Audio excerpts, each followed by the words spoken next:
evening.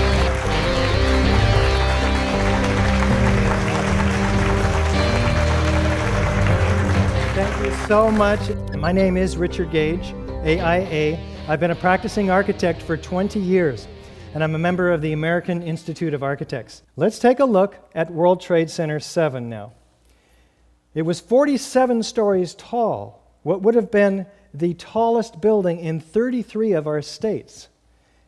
It was not hit by an airplane. Let's take a look at the evidence of World Trade Center 7 and see how it stacks up against the typical features of a controlled demolition, starting with, is there a sudden onset of destruction? Let's listen to this emergency word. We were watching the building actually because it was on fire. The bottom floors of the building were on fire, and we heard this sound that sounded like a clap of thunder. Turned around, we were shocked to see that the building was, it looked like there was a shock wave ripping through the building, and the windows all busted out, and it was horrifying. And then, about a second later, the bottom floor caves out, and the building followed after that, and we saw the building crash down all the way to the ground. Do we have a straight-down symmetrical collapse into the building's footprint? Let's listen to Dan Rather narrate this collapse for us as we take our first look at the collapse of Building 7. Now we go to videotape the collapse of this building.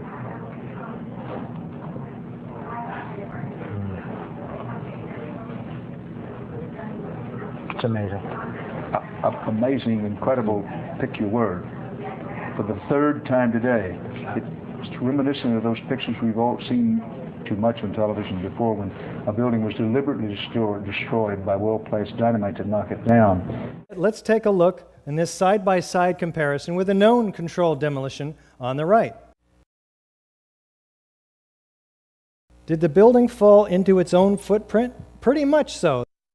Do we have demolition waves? And how do these remove the column support? Well, here's a floor plan of Building 7.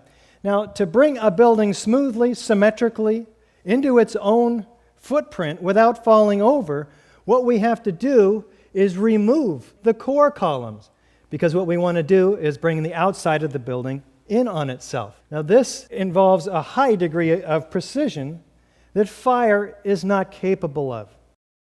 Do we have a free fall speed of collapse through the path of greatest resistance? You can see second by second the building gaining downward momentum.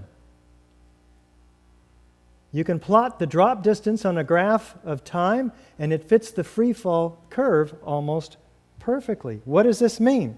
That the columns had to have been removed, and removed virtually simultaneously on each floor, synchronistically timed, so the building had no resistance virtually on the way down. Do we have a total dismemberment of the steel structure? We had a 47-story skyscraper compressed to 4 stories. Do we have sounds of explosions, though? How about Kevin McPadden? This was a boom, and like you felt a rumble in the ground, like almost like you wanted to grab onto something. That, to me, I knew that was an explosion. There was no doubt in my mind. Do we have enormous clouds of pyroclastic smoke from the pulverized concrete? Watch the concrete entrained in the air racing down every street in each direction at 35 miles an hour. Do we have pools of molten iron? Here is Building 7 at A and B, and here is the North Tower and the South Tower. These hot spots are 1,340 to 1,370 degrees. These are the temperatures of the hottest office fires. There was no fire on the surface of ground zero after the collapses. What are we measuring here? We're measuring the molten metal that was seen by these first responders. Let's listen to John Gross, lead engineer of NIST, tell us about the molten metal from his perspective. First of all, let's go back to your basic premise that there was a pool of molten steel. I know of absolutely nobody, and no eyewitness who said so, nobody who's produced it. You'd get down below and you'd see molten steel running down the channel rails, like you're in a foundry. Like it was Like lava lava. from a volcano. No eyewitness who said so. It actually melted beams where it was molten steel that was being dug out. No eyewitness who said so. Underground, it was still so hot that molten metal dripped down the sides of a wall. Nobody who's produced it. What is the problem here?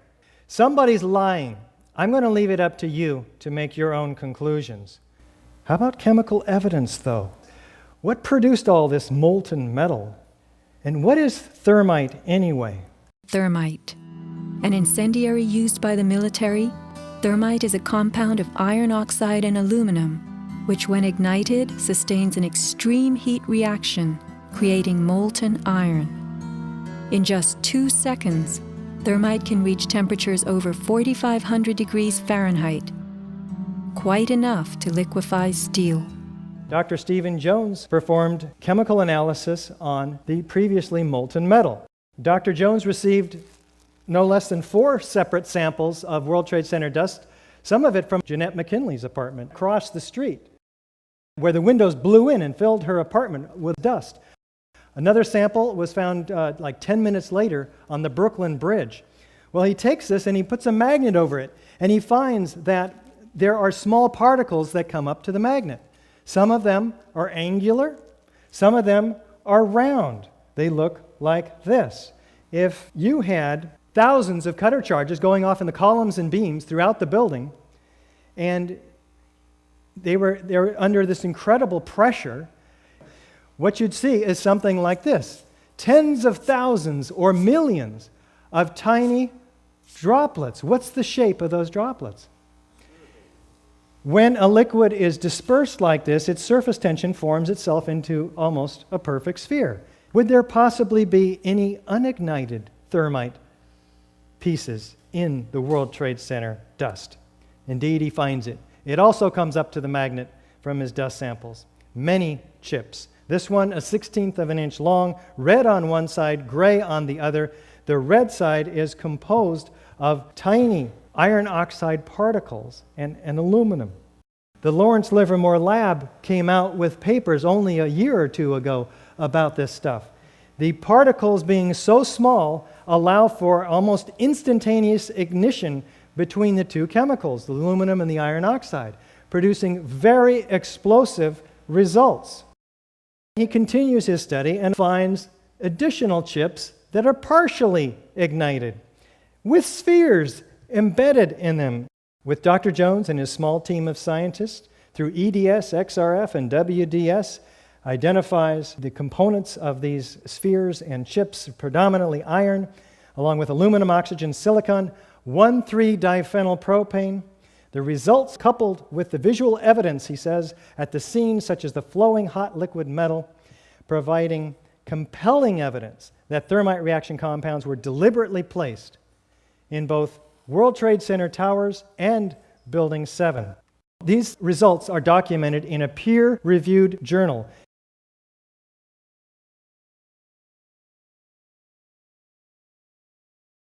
Let's listen to what FEMA did conclude, because it is interesting. Evidence of a severe high-temperature corrosion attack on the steel, including rapid oxidation, sulfidation, and subsequent intergranular melting.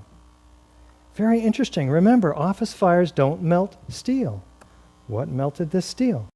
Capable of turning a solid steel girder into Swiss cheese, like this former wide flange column from the structural steel in Building 7. Now, they document this very carefully in their Appendix C. I believe we've shown that Building 7 matches all of the features of controlled demolition in the classic sense. Thank you so very much.